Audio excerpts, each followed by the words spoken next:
இன்றைய வசனம் தியானத்தின் தலைப்பு நம் வழிகளிலெல்லாம். சங்கீதம் 91:11. உன் வழிகளிலெல்லாம் உன்னை காக்கும்படி உனக்காக தம்முடைய தூதர்களுக்கு கட்டளையிடுவார்.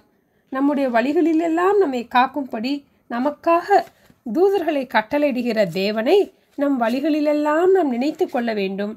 நீதிமொழிகள் 3:6 உன் வழிகளிலெல்லாம் அவரை நினைத்துக்கொள், அப்பொழுது அவர் உன் பாதைகளை செவ்வைப்படுத்துவார் என்று பார்க்கிறோம். அப்போஸ்தலர் 12ஆம் அதிகாரத்தில் பேதுருவை எப்படி தேவதூதர் விடுவித்தார் என்று தியானிப்போம்.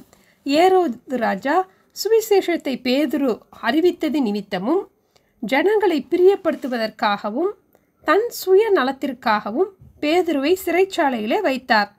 4 போர்ச்சேவகர்களாக 4 ஷிஃப்ட் போட்டு போர்ச்சேவகர்களை காவலுக்கு வைத்தான்.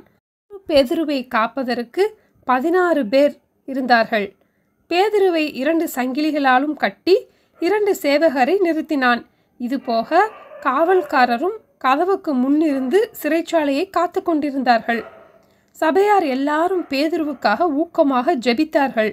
ஏரோது அவனை வெளியே கொண்டு வர குறித்த நாளுக்கு முந்தின நாள் ராத்திரியிலே பேதுரு 2 சங்கிலிகளினாலும் கட்டப்பட்டவனாக இருந்தாலும் 2 சேவகர்கள் மத்தியிலே நன்றாக தூங்கிக் கொண்டிருந்தான்.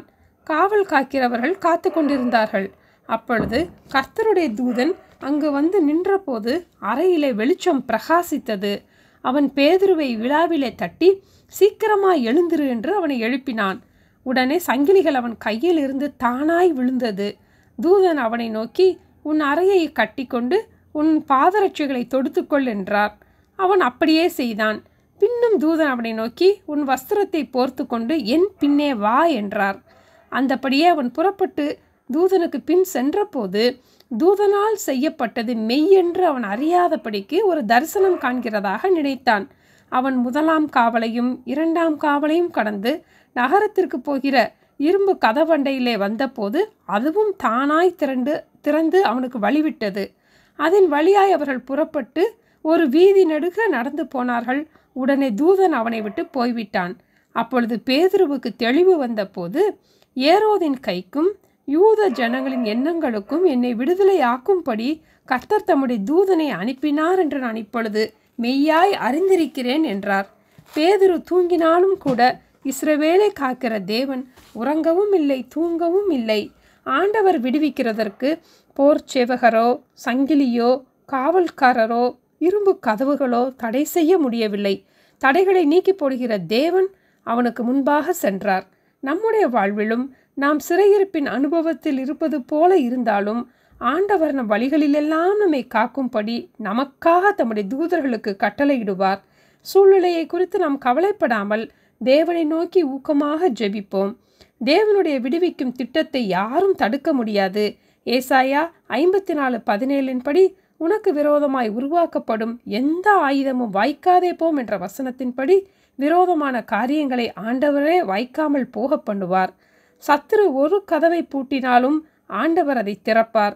ஆண்டவர் திறந்த வாசலை யாரும் பூட்ட முடியாது. ஒருவரும் பூட்டக்கூடாதபடி திறக்கிறவரும் ஒருவரும் திறக்கக்கூடாதபடிக்கு பூட்டுகிறவருமான தாவீதின் திறவுகோலை உடையவர் நம் தேவன். ஆண்டவருக்கு வேலை செய்த பேதுருவை ஆண்டவரே காப்பாற்றினார். ஏரோதுக்கு வேலை செய்த சேவகரை ஏரோது கொலை செய்தான். எந்த சூழ்நிலையாய் இருந்தாலும் தேவனுடைய பிள்ளையை விடுவிக்க தேவனே தம்முடைய தூதர்களை அனுப்புவார். தேவனுடைய கரத்திலிருந்து நம்மை பறித்து கொள்ள ஒருவராலும் முடியாது. ஜெபிப்போமா? எங்கள் அன்பின் ஆண்டவரே, எங்கள் வழிகளிலெல்லாம் காக்கும்படி எங்களுக்காக உங்களுடைய தூதர்களுக்கு கட்டளையிடுகிறதற்காக ஸ்தோத்திரம் அப்பா.